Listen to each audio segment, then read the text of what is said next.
ata e dinë se që kanë bëjnë atje brenda. Por ata kanë, pra kanë ndërtuar një infrastrukturë të tërë se janë përgatitur ata për këtë gjë. Dhe ju e patë, po mos kishin ndryshuar qëndrimin në gjatë vitit kaluar, me ndërhyrje Shtetet Bashkuara që bëma trapezaljen në kampin e Manzës, situatën ata e kishin duke vazhduar, duke kryer aktivitet kundër Republikës Islamike, ajo është dhe detyra tyre në fakt, por përdorin territorin shqiptar dhe kjo na ekspozoi ne. Në këto momente ne kemi një plan masash konkret që ka ngritur në këmbë pa filluar, sepse në linja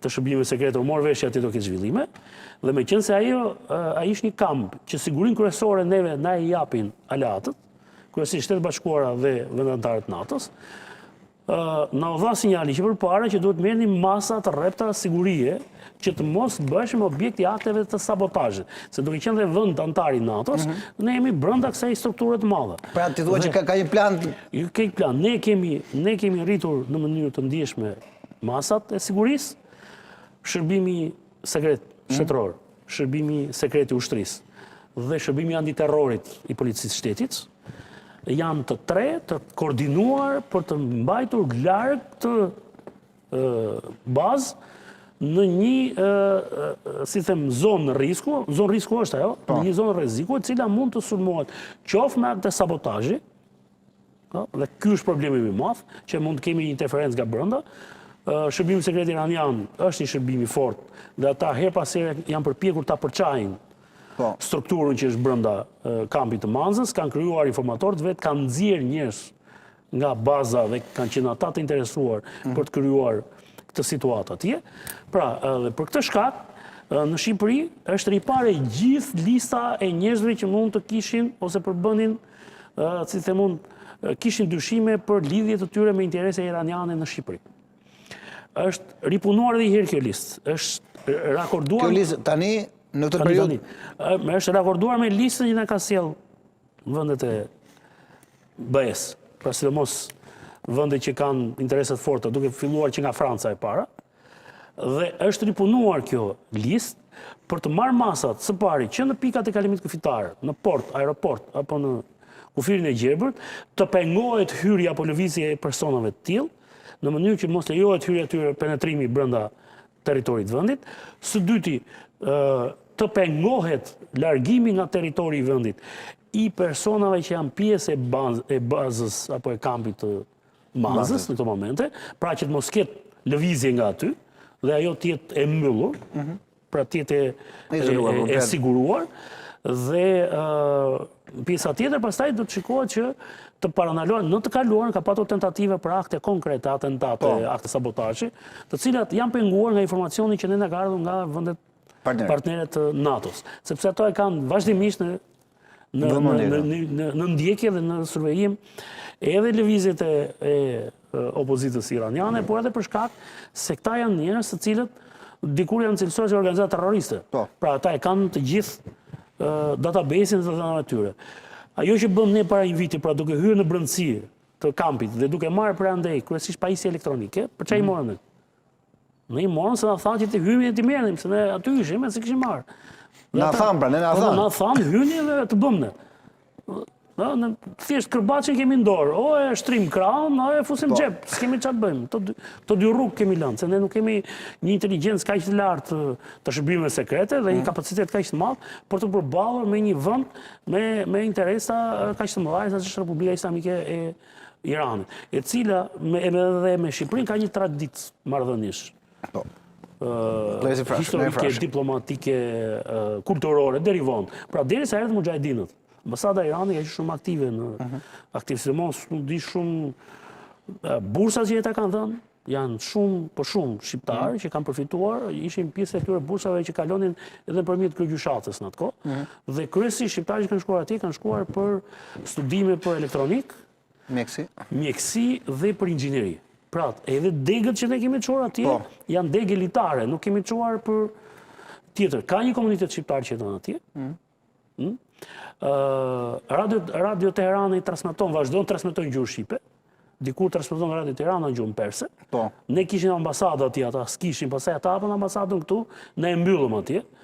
edhe u kthyem në Turqi, sepse edhe na kushtonte, po e vendosëm atë. Pra, si them, ne me Iranin do ta vlerësojmë këtë situatë dhe do ta kemi në qendër vëmendjes për shkak të kësaj njësie që kemi këtu, mujahidinëve që kemi këtu.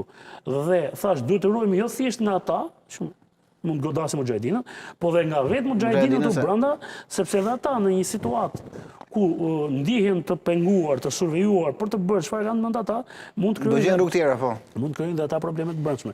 Ju e mbani mend çfarë bën ata? Robi kishte një javë që kishte vdekur, edhe ata thanë vdiq nga dhuna policisë. Kështu që ata janë mjestra në këtë fushë, nuk i mësojnë dot ne. Dhe duke pasur parasysh gjithë historikun që kanë ata dhe historikun që kemi ne me Izraelin, thash një pjesare të Mekut, disa prej tyre të përzgjedhur, nuk është se nuk janë përdorur dhe për operacione bashkëpunimi me shërbimet e Izraelit. Pra në gjithë ne dashur pa dashur jemi futur në këtë valle, ose na kanë futur edhe tani nuk dalim dot. Populli shqiptar ka i shprehje për këto raste, që thotë jep 2 lekë hyn në valle, jep 5 s'del dot. Prandaj ne në këtë moment jemi aty edhe pse thash ne nuk përbëjmë ndonjë rrezik, me rrezikun që kanë ata tani. Por gjithsesi ne për pjesën tonë do të jemi të kujdesshëm. Baza ndodhet në një zonë shumë populluar, pra është në ulësinë perëndimore, në një zonë midis Durrësit dhe Tiranës, në anë të një rruge, aty që është rrugë nacionale, ja. Pra, edhe pozicioni ku e kemi vendosur nuk është i duhur. Për mua nuk është edhe nga ana strategjike nuk është i duhurit. Vërtet e lama të bazën e kampin e refugjatëve në Gjadur, po i kemi fshehur mbrapa malit atë atje.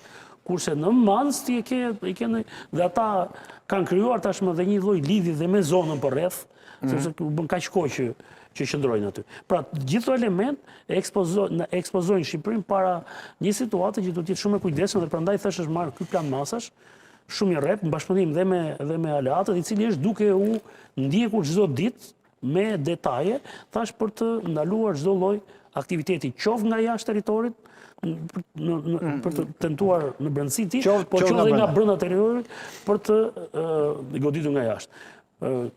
Kjo është shumë e rëndësishme. Pjesa tjetër pastaj është situatë globale, asaj nuk kemi çfarë i bëjmë. Po dikush tani një miku im thotë, çfarë do bëhet me naftën? Me shpimin e naftës, çfarë do bëhet? Shqipëria nuk furnizohet në fakt nga Irani. Okej. Ne nuk marrim, nuk kemi vend. Ka patur disa tentativa. Disa kompani dhe kanë sjellë. Nëse bllokohet ngushëtia e Hormuzit, nëse bllokohet ngushëtia e Hormuzit, pastaj është tjetër histori. Atëherë, ne nuk furnizohemi direkt. Ne marrim, domethënë ne më shumë puna ka prishur Ukraina, sepse Shqipëria ka qenë furnizuar shumë me naftë ukrainase, por Shqipëria unë nuk e di se kemi ne marrëveshjen për naftën që nxjerrim brenda territorit. Sepse di shumë mirë që vendet tjera në situata të jashtëzakonshme bllokojnë asetet e veta dhe nuk lejojnë që ne pam çfarë ndodhi me Covidin. I ndaluan ato. Jemi miqta, po këtu stopa hengo, do mbarojnë një herë miq, pastaj do ndihmojmë me tut. Kështu që edhe në rastin konkret, në vetveten ajo që sjell efekti domino që sjell bllokimi i ngushticës së Hormuzit është pikërisht fakti që ajo ndikon në rritje të çmimeve në shkallë globale. Dhe ky është problemi i madh. Edhe pse Irani vetë është furnitori kryesor i Kinës. Dhe më them, nuk mund ta bëjë në mënyrë të pafundësishme bllokimin, sepse Irani sot komandon nëpërmjet guerileve Houthi, komandon dhe lëvizjet në Detin e Kuq, që është arteria tjetër kryesore. Për sot kanali i Hormuzit, kanali i Suezit, nuk dish edhe 3 janë ngushticat kryesore për hidrokarburet. Dhe ata mund të krijojnë probleme dhe ata kanë lajmëruar që do ta bëjnë këtë gjë.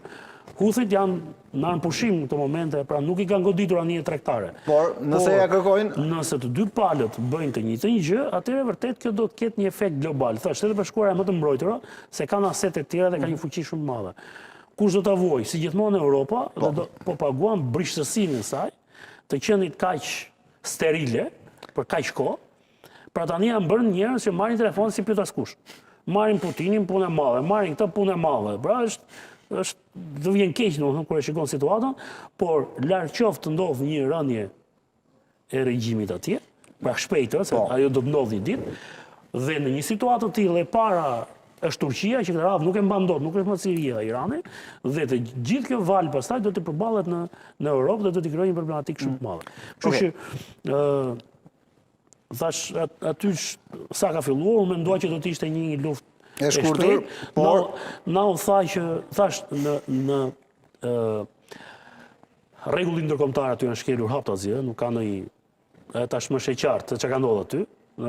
Pra, e drejta ndërkombëtare dhe sovraniteti i vendeve anëtare të OKB-s, aty s'ka pyet me njëri. Edhe perëndimi vetë është i qartë, po është në mbështetje të Izraelit dhe ka dalë haptazi.